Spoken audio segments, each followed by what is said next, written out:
Look around your neighborhood. What do you see? Wood frames, drywall, vinyl siding, maybe some brick if you are lucky. Now think about this. The average American home is built to last maybe 50 to 80 years.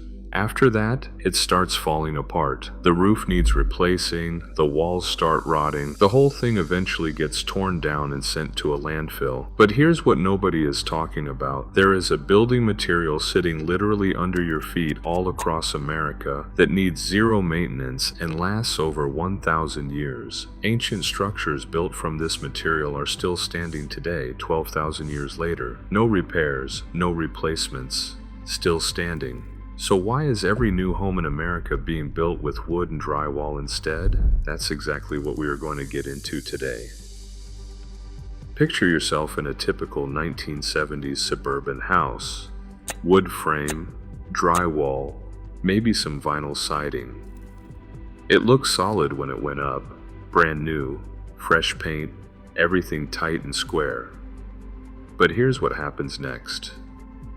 The roof? You're lucky if it lasts 20 years before you're shelling out thousands for a replacement. Siding starts to peel, then rot. Windows stick, frames swell, and pretty soon you're fighting drafts and leaks. Every few years it's another repair. Patch the drywall, replace a window, treat for termites, repaint the trim. In wetter climates, wood studs can start rotting in just 15 or 20 years. In the South, termites chew through beams like it's their job, even if you keep up with all the fixes. The math doesn't lie. Most of these homes are designed to last just 50 to 80 years. After that, they're torn down. The U.S. loses about 1% of its single-family homes to demolition every year, most of them built after World War II. That's millions of tons of wood, drywall, and shingles hauled off to the landfill, replaced by another round of the same disposable materials. And over a typical lifetime, the average homeowner spends well into six figures just keeping the place standing. Why are we still building homes this way? Now, look at what stone can do. Göbekli Tepe in Turkey, those T-shaped limestone pillars, have stood in the open for over 11,000 years. No paint, no vinyl, no endless repairs, just stone, carved by hand, surviving everything nature could throw at it. The Great Pyramid of Giza? Built more than 4,500 years ago with blocks weighing several tons each. It's seen dynasties rise and fall, sandstorms, earthquakes, even looters, and it's still here. The Parthenon in Athens has watched 2,500 years go by. Earthquakes, wars, pollution, yes, it's lost some marble, but the core structure remains, and modern engineers still study its secrets. Roman aqueducts, like the Pont du Gard in France, have carried water across valleys for 2 millennia, the stone arches barely shifting. Chartres, cathedral in France, 8 centuries old, with flying buttresses and stained glass, still open for visitors and worship. And it's not just Europe. In the US, we built with stone when we wanted something to last. The Lincoln Memorial, finished in 1922, stands as crisp and solid as the day it opened. Grand Central Terminal's Indiana limestone facade has shrugged off a century of New York winters and pollution. The Capitol building in Washington, D.C., started in 1800, is still the heart of American government, its marble and sandstone holding strong through generations. These aren't ruins. They're living proof. Stone buildings don't just outlast trends, they outlast entire civilizations. If you want a structure to stand for 1,000 years, history has already given us the answer. After World War II, the American dream got a massive government boost. The GI Bill promised returning soldiers a shot at home ownership, but there was a catch. The loans were almost always for quick, cheap wood-framed houses. The Federal Housing Administration set the rules, and their so-called standard home meant wood studs, drywall, and a roof that would need replacing before your mortgage even ran out. Stone, not even on the menu.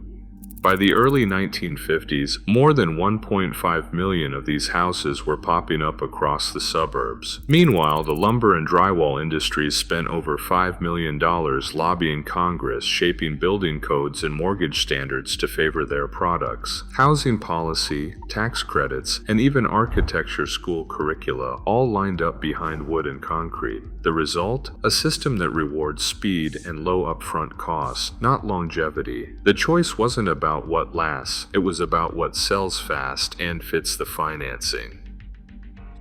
Stone gives you 4 things no wood frame house can touch. First, real durability. Stone doesn't rot. It doesn't care about termites, or water leaks, or the next big storm. A stone wall can stand for centuries. With barely a scratch, just look at buildings that have shrugged off 1,000 years. Second, sustainability. Here's a wild fact. Up to 90% of stone cut from American quarries never makes it onto a fancy building. It's left behind as offcuts, just waiting to be put to work. That so-called unsexy stone can be cheaper than you think, with an embodied carbon footprint as low as 0.3 tons of CO2 per cubic meter, less than half of what it takes to make concrete or drywall. Third, thermal mass. Stone holds heat in winter and cool in summer. Modern studies show it can cut heating bills by up to 14% just by smoothing out temperature swings. And fourth, reusability. When a stone building finally comes down, if it ever does, those blocks aren't trash. They get stacked again, sometimes centuries later. Some European cities have recycled over 2,800 tons of stone from old projects into new ones. So why settle for a house that is landfill in 80 years when stone can give you a legacy? Stone's price tag, $110 a ton for limestone, looks steep at first glance, but when you factor in repairs, replacements, and energy savings, the numbers shift. Over 30 years, stone buildings cost 12% less than wood or concrete thanks to minimal maintenance and lower heating bills. In Saint Denis, switching to local limestone cut long-term costs by 30%. Yet barriers persist. Retraining a mason in the U.S. runs $22,000. Building codes still cap stone walls at 0.8 meters, relics of outdated safety fears. Banks add a 1.3% premium, calling stone homes non-standard. The evidence is there. Stone isn't just durable, it's financially smarter. The real obstacle is inertia. You have a choice, disposable or durable. Why settle for 50 years when you could own a legacy? A building that lasts 1,000 years isn't an expense, it's an investment. Would you live in a stone home? Drop your answer below.